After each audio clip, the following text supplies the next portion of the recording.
అభయ news కు స్వాగతం. ముఖ్యాంశాలు.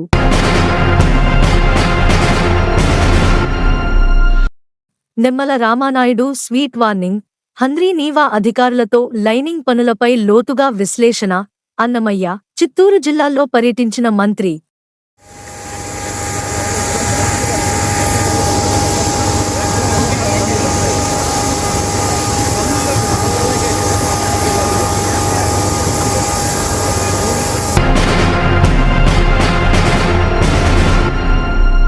మిట్స్లో అంతర్జాతీయ స్థాయి సదస్సు. నూతన సాంకేతిక విధానాలపై అధ్యయనం.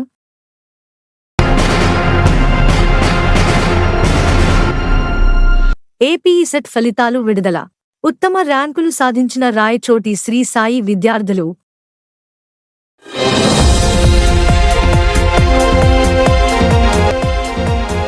ఆంధ్రప్రదేశ్ రాష్ట్ర జలవనరుల శాఖ మంత్రి నిమ్మల రామానాయుడు శుక్రవారం అన్నమయ్య జిల్లా తమ్మళ్లపల్లి, చిత్తూరు జిల్లా కుప్పం నియోజకవర్గాల్లో పర్యటించారు. రాష్ట్ర ప్రభుత్వం చేపట్టిన హంద్రీనీవా కాలువ లైనింగ్ పనులను నిమ్మల పర్యవేక్షించారు.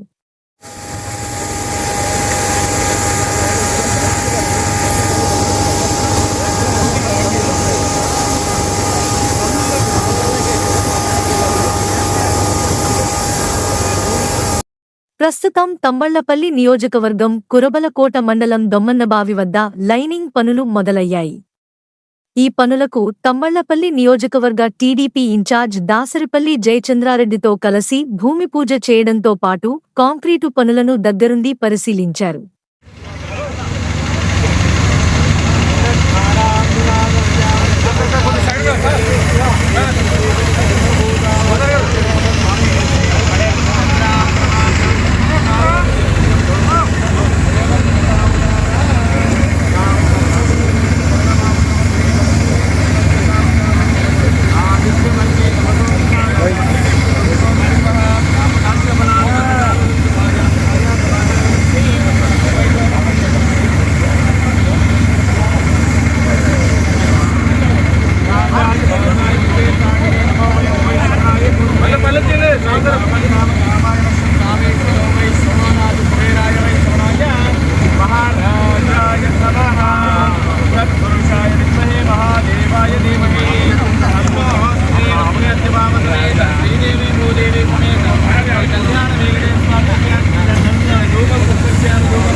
విశ్వకర్మణ సమవర్తనాది విశ్వమాజానమంత్రే పుష్పం మనిషాణ అమ్మనిషాణ సర్వం మనిషాణ ఓం నారికేలాంగదామూల మనోదకం సమర్పయామి. వేదామ నేతం పురుషం మహాంతమాదిత్యవర్ణం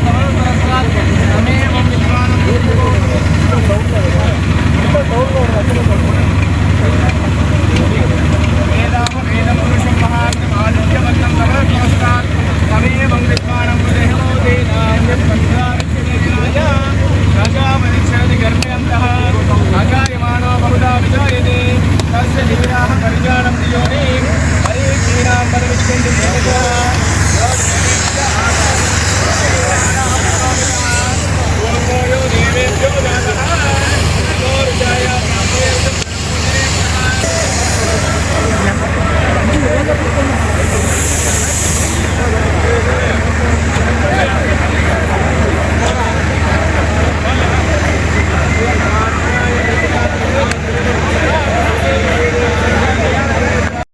నిర్మాణ పనుల్లో ఏమాత్రం నాణ్యత లోపించినా అందుకు బాధ్యులను ఉపేక్షించేది లేదన్నారు.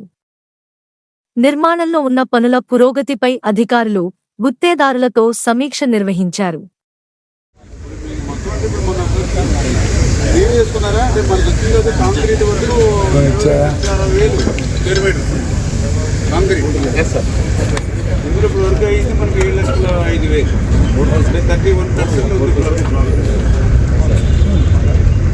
Balance 15,54,000 concrete. మేజర్గా అదే దీన్నే మరి ఎట్లా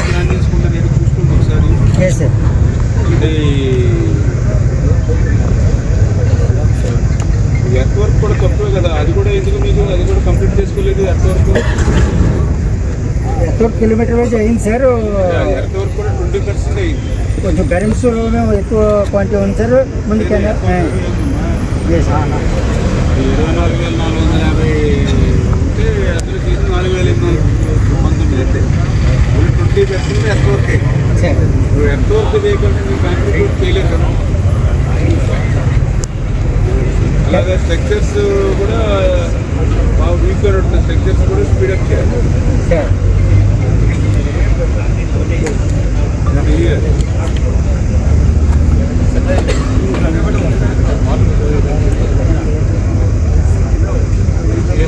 చేసుకోవాలి. మీరు ఏంటంటే స్ట్రక్చర్స్ తర్వాత చేసుకుందామని కుదరదు. ఎందుకంటే ఆ వాగు ఏదైనా ఉండి వాటర్ వస్తే డ్యూటీ లేకపోతే మళ్ళీ లైనింగ్ ఏది కూడా చేసి దెబ్బతింటుంది. చేత స్ట్రక్చర్స్ కాదు కానీ ముందు వాటర్ వెళ్ళిపోవచ్చు కదా, తర్వాత స్ట్రక్చర్స్ చేసుకుందామంటే మళ్ళీ ఇబ్బంది వస్తుంది. ఎప్పుడైనా హెవీ రైట్స్ పడినప్పుడు ఇబ్బంది వస్తుంది. ఎందుకంటే వాటర్ ఫ్లో గురించి మీరు ఆలోచిస్తే అది స్ట్రక్చర్స్ కూడా అవి కూడా అవసరమే. రెడీ లేదు అది కూడా స్పీడప్ చేసి క్లియర్ చేసుకోవాలి. ఎందుకంటే ఈ హెచ్ఎన్ఎస్ మీద అందరికంటే ముందు సైట్ హ్యాండ్ ఓవర్ చేసింది మీకే. మిగిలిన వాళ్ళందరికీ కూడా ఎప్పుడు హ్యాండ్ ఓవర్ చేసాం? సైటు ఏప్రిల్లో హ్యాండ్ ఓవర్ చేసాం. ఎందుకంటే ఇప్పుడు జీరో మాలియాల దగ్గర మనకి మార్చి వరకు కూడా వాటర్ ఇస్తాను ఉన్నాం. జాతి ఏప్రిల్లో వాళ్ళు స్టార్ట్ చేశారు. మనం ఏప్రిల్లో అంటే మళ్ళీ ఆ వాటర్ కూడా ఉంది, డ్రై అవ్వాలి. అంటే ఏప్రిల్ 10-15 రోజులు వాళ్ళకి ఉపయోగం లేదు. అయినప్పుడు కూడా వాళ్ళు 50% వర్క్ చేసుకున్నారు. 0 నుంచి 216 దాకా 50% వర్క్ జరిగింది. ఏప్రిల్లో 15 అంటే 45 days 50% చేశారు యావరేజ్ ఫస్ట్ ప్యాకేజ్. మరి మీకు ఏంటంటే ఆల్రెడీ అసలు వాటర్ కూడా రిలీజ్ చేయలేదు మనం కిందకి ఆ స్టేజ్. ఎందుకంటే మీరు పనులకు ఆటంకం వస్తుంది, మధ్య వాటర్ దొరికితే మళ్ళీ బ్రేక్ అవుతుంది. మరి అటువంటిది మీరు ఆ ప్రోగ్రెస్ వర్క్లో చూపించినప్పటికీ లేట్ అయింది బాగా. మీరు ఎన్ని స్పీడప్ చేసుకుని చూసుకుంటే బాగా ఇది అయితే పెరటి సంబంధించి నియర్లీ 9,000 కిలోమీటర్లు చేయాలి పర్ డే. అట్లా చేస్తున్నారు ఇప్పుడు మీరు. ఇప్పుడు మీకు టార్గెట్ ప్రకారం దగ్గర దగ్గర 80,000, 90,000, 70,000 చేస్తేనే కానీ క్లియర్ అవుతుంది. అంటే చాలా డిఫరెన్స్ ఉంది. టార్గెట్ ప్రకారం అయితే రోజుకి 1,15,000 చేయాలి. మీరు చేసేది 8,900 చేస్తారు. ఎంత డిఫరెన్స్ అంటే మన అనుకున్న టార్గెట్లు కూడా 10% చేస్తాం. తర్వాత ఇది కూడా పర్ డే 91,000 క్యూబిక్ మీటర్లు చేయాలి కాంక్రీట్. ఇది 5,748 చేస్తారు. మరి ఇవన్నీ కూడా మీరు చేసుకోవాలి. చేస్తా ఉన్నారు సార్. ఇప్పుడు ఇలాంటి మిషన్లు 16 పెట్టామండి. ఇప్పుడు ఇలాంటివి మన షార్ట్ కటింగ్ 55 కిలోమీటర్లు ఉంది సార్. రోజుకి ఈ 16 మిషన్లు కలిపి రోజుకి 1.5 to 2 కిలోమీటర్స్ వేస్తాను. ఎప్పటి నుంచి స్టార్ట్ చేస్తున్నారు? ఆల్రెడీ స్టార్ట్ అయిపోయి సార్. లేదు అంటే SFRS మీరు మీకు క్లియరెన్స్ ఇచ్చారు, అది మీ చేతుల మీద మేము చేసాం సార్. ఇప్పుడు వేరే మిగతా మిషన్లు రెడీగా ఉన్నాయి సార్. ఇప్పుడు పరిగెట్టలేదు సార్, దాంట్లో ఇష్యూ లేదు. ఇక్కడి నుంచి మీరు స్పీడప్ చేసిన ప్రోగ్రెస్ కనిపించాలి. చాలా క్లియర్గా ఇప్పుడు సీఎం గారు కూడా మీరు ఉన్నారు, మొన్న రివ్యూ చేసినప్పుడు చెప్పారు ఆయన. ప్రతిరోజు చూసుకుని వారానికి ఒకసారి క్లియర్ చేసుకుని ఆ వారానికి మీరు అనుకున్నటువంటి లక్ష్యం ప్రకారం వర్క్ కనుక జరగకపోతే ఆ ఏజెన్సీని అధికారులని సెక్రటరీకి పిలిపించమని చెప్పారు ఆయన. గుర్తుపెట్టుకోండి. ఈరోజు ఫ్రైడే, మళ్ళీ నెక్స్ట్ ఫ్రైడేకి మన టార్గెట్ ప్రకారం ప్రోగ్రెసివ్గా వర్క్ పోవాలి. లేదు ఫ్రైడేకి మనం అనుకున్న లక్ష్యం ప్రకారం ఈ వర్క్ కనుక రాకపోతే శనివారం ఏజెన్సీ మీరు అధికారులు కొన్ని సెక్రటరీకి రావాలి. సీఎం చెప్పేసాడు క్లియర్గా. నువ్వు వారం వర్క్ చూసుకో. ఏ వారంలో వాళ్ళు అనుకున్న ప్రకారం వర్క్ ముందుకు వెళ్ళకపోతే సెక్రటరీకి పిలిపించండి, ఏజెన్సీ అండ్ వీళ్ళు ఆఫీసర్స్. దాన్ని ఫాలో అప్ చేసుకోండి. శనివారం మళ్ళీ అక్కడ వచ్చి పొజిషన్ లేకుండా వర్క్ కొంచెం స్పీడప్ చేసుకోండి. ఇది మనకి ఏంటంటే ఇంపార్టెంట్. లేడీస్ ఇన్వెస్టర్ సెకండ్, ఎక్కడ కూడా నాణ్యత దగ్గర ఎక్కడ కూడా రాజీ పడకూడదు. చూసుకోండి. క్వాలిటీ కంట్రోల్ ఎవరు ఉన్నారు? ఎవరు? మీరు కూడా క్వాలిటీ చూసుకోండి. చాలా ఎఫెక్టివ్గా చూసుకోవాలి. ఎక్కడ కూడా క్వాలిటీ దగ్గర రాజీ పడడానికి వీలు. అర్థమైంది? లేకపోతే ఏదైనా కనుక ఇబ్బంది వస్తే మీరు కానీ ఇక్కడి నుంచి ఇంకో చోట ట్రాన్స్ఫర్ అయినా లేదా రిటైర్ అయినా కూడా బాధ్యత చేస్తారు. గుర్తుపెట్టుకుని ఎఫెక్టివ్గా పర్ఫెక్ట్గా చేసుకోండి. ఆ క్యూరింగ్ కానీ ఇవి కానీ పర్ఫెక్ట్గా ఉండాలి. ఎందుకంటే మనం సబ్సిడీ వర్క్ చేయడం అంత ముందుకు దానికి క్యూరింగ్ ఇన్స్ట్రుమెంట్ వర్క్ అంటే అంతకంటే ఎక్కువ ఉంటుంది. జనరల్గా ఇక్కడ వాటర్ వెల్కి లభ్యత ఉండదు, ట్యాంకర్లతో తేవాలి. ట్యాంకర్లో తెచ్చి వాటర్ వేయాలంటే ఏదైనా వాళ్ళు ఒకసారి వచ్చి 2 సార్లు అట్లా చేశారంటే క్యూరింగ్ లేకపోతే దాని క్వాలిటీ 50% పడుతుంది. అన్నీ కూడా మీరు ఎప్పటికప్పుడు టెస్టులు చేసుకుంటూ క్వాలిటీ దగ్గర రాజీ పడకుండా చేసుకుంటారు. ఎందుకంటే ఇంపార్టెంట్ ప్రాజెక్ట్ ఇది. సార్ కూడా ఏ ప్రాజెక్ట్కి పెట్టాలి, దీనికి హెచ్ఎన్ఎస్ఎస్ పెట్టారు 3,800 కోట్ల రూపాయలు. ఎందుకు పెట్టారంటే ఇంపార్టెంట్ ఈ హెచ్ఎన్ఎస్ ఎప్పటి నుంచో ఆయన 96లో ఇప్పుడు ఫౌండేషన్ వేసా 96లో చంద్రబాబు మేము మొన్న మీటింగ్లో చెప్తారు. అటువంటిది ఇన్ని సంవత్సరాలు అనేది పూర్తి కావట్లేదు అనేది ఆయనకు ఆవేదన. అందుకే ఈరోజు టార్గెట్ పెట్టుకున్నాం, క్లియర్ చేయాలనేసి ఇవాళ యుద్ధ ప్రాతి మీద పైనుంచి కింద దాకా ఎక్కడ చూసినా వర్క్ చేస్తున్నాం కదా అని క్వాలిటీ దగ్గర మీరు రాజీ పడాలి, మీరు జాగ్రత్త చూసుకోవాలి. అట్లాగే మీరు కూడా చెప్పాం వెంకటేశ్వర గారికి కూడా, సెక్రటరీ గారికి చెప్పి కల్పిస్తాను, డైరెక్ట్ పేమెంట్ ఇస్తాం. మీరు వర్క్ దగ్గర త్వరితగతిన పనులు పూర్తి చేసేందుకు రాష్ట్ర ప్రభుత్వం అహర్నిశలు శ్రమిస్తోందన్నారు. ప్రతిరోజూ పూర్తి చేయాల్సిన టార్గెట్ను ఇంతవరకు ఎక్కడా చేరుకోలేకపోవడంపై అసహనం వ్యక్తం చేశారు. నాణ్యతలోనూ పురోగతిలోనూ ఏమాత్రం అలసత్వం ప్రదర్శించినా ఇబ్బంది పడతారని అధికారులు, గుత్తేదారులకు స్వీట్ వార్నింగ్ ఇచ్చారు. కేవలం క్వాలిటీ కంట్రోల్ అధికారిపై ఆధారపడి పనులు జరుగుతున్న సమయంలో అధికారులు పనుల వద్ద లేకుండా అలసత్వం వహించవద్దన్నారు. మంత్రి పరిశీలనలో గ్రహించిన లోటుపాట్లపై అధికారులకు దిశానిర్దేశం చేశారు.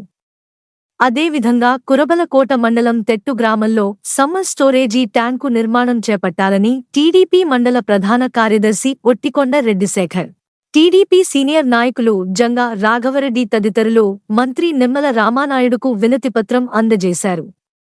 ప్రముఖ పర్యాటక కేంద్రం హార్సిలీ హిల్స్, ప్రఖ్యాత విద్యా కేంద్రం రిషి వ్యాలీ, ఎడ్యుకేషనల్ హబ్ అంగళ్ళు ప్రాంతాల తాగునీరు, సాగునీటి అవసరాలను పరిగణలోకి తీసుకుని హంద్రీ నీవా జలాలను అనుసంధానం చేస్తూ సమ్మర్ స్టోరేజీ ట్యాంకు నిర్మాణానికి విజ్ఞప్తి చేశారు.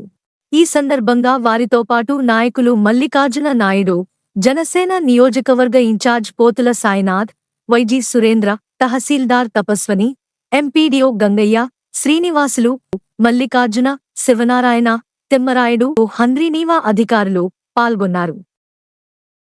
మదనపల్లి సమీపంలోని మిట్స్ ఇంజనీరింగ్ కళాశాల సిఎస్ఈ ఆర్టిఫిషియల్ ఇంటెలిజెన్స్ విభాగం ఆధ్వర్యంలో కంప్యూటింగ్ అండ్ ఇంటెలిజెంట్ సిస్టమ్స్ పై అనే అంశంపై 2వ అంతర్జాతీయ సమావేశం నిర్వహించారు. ప్రపంచ పరిశోధకులు, విద్యావేత్తలు, పరిశ్రమ నిపుణులు, విద్యార్థులు computing, artificial intelligence, machine learning, data science and intelligent systems లో సహకరించడానికి ఈ సమావేశం నిర్వహించినట్లు కళాశాల ప్రిన్సిపల్ డాక్టర్ సి యువరాజ్ తెలిపారు. కార్యక్రమానికి బెంగళూరుకు చెందిన ఎల్టీఐ మైంట్రీ సీనియర్ టెక్నికల్ నిపుణులు బావాజీ దొరగింటి ముఖ్యాతిథిగా పాల్గొన్నారు. ఈ సందర్భంగా ఆయన మాట్లాడుతూ వాస్తవ ప్రపంచ సవాళ్లను పరిష్కరించడంలో ఏఐ పాత్రను వివరించారు. వైఫల్యాలను విజయానికి మెట్లుగా భావించి స్థిరమైన మనస్తత్వాన్ని అలవర్చుకోవాలన్నారు. కార్యక్రమంలో doctor Sumaya Sanobar, vice principal doctor P Ramanathan, professor Gautam Chakravarthi, విభాగాధిపతి doctor Chokkanathan, convener doctor K Hemalatha తదితరులు పాల్గొన్నారు. అన్నమయ్య జిల్లా కేంద్రం రాయచోటిలోని శ్రీ సాయి పాలిటెక్నిక్ కళాశాల తృతీయ సంవత్సరం విద్యార్థులు ఆంధ్రప్రదేశ్ ప్రభుత్వం విడుదల చేసిన ఈ సెట్ ప్రవేశ పరీక్ష ఫలితాల్లో ఉత్తమ ర్యాంకులు సాధించారు. ఎలక్ట్రానిక్స్ అండ్ కమ్యూనికేషన్ విభాగం విద్యార్థిని సాయి కళ్యాణి 512, స్వరూప లహరి 652, సభా ఫిర్దోస్ 708, మెకానికల్ విభాగం విద్యార్థి సి మహేష్ 1903, ఎలక్ట్రికల్ విద్యార్థి నిసారా అహ్మద్ 1276, సివిల్ ఇంజనీరింగ్ విద్యార్థి ముషారఫ్ అలీ 1585 ర్యాంకులతో ఉత్తీర్ణత సాధించినట్లు కళాశాల assistant director doctor M Sudhakar Reddy ఒక ప్రకటనలో తెలియజేశారు. ఈ సందర్భంగా డాక్టర్ సుధాకర్ రెడ్డి మాట్లాడుతూ పాలిటెక్నిక్ కోర్సులు ఎంచుకున్న విద్యార్థులకు మొదటి సంవత్సరం నుండి నిర్దిష్ట ప్రణాళికతో అకాడమిక్ అంశాలతో పాటు పోటీ పరీక్షలకు ప్రత్యేక శిక్షణ కల్పిస్తున్నట్లు పేర్కొన్నారు. వీటితో పాటు communication skills, arithmetic, project internship అంశాలపై ప్రత్యేక శ్రద్ధ కనబరిచి ఉద్యోగ ఉపాధి అవకాశాలు మెరుగుపరుస్తున్నామని వివరించారు. ఈసెట్ ప్రవేశ పరీక్షల్లో ప్రతిభ కనబరిచిన విద్యార్థులను principal doctor V Balaji, polytechnic విభాగపు ఇన్ఛార్జ్ వి ప్రతాప్రావు, వివిధ విభాగాధిపతులు, అధ్యాపకులు అభినందించారు. ఇవి ఈనాటి వార్తలు. రేపటి వార్తలతో మళ్ళీ కలుద్దాం. అంతవరకు సెలవు. నమస్కారం.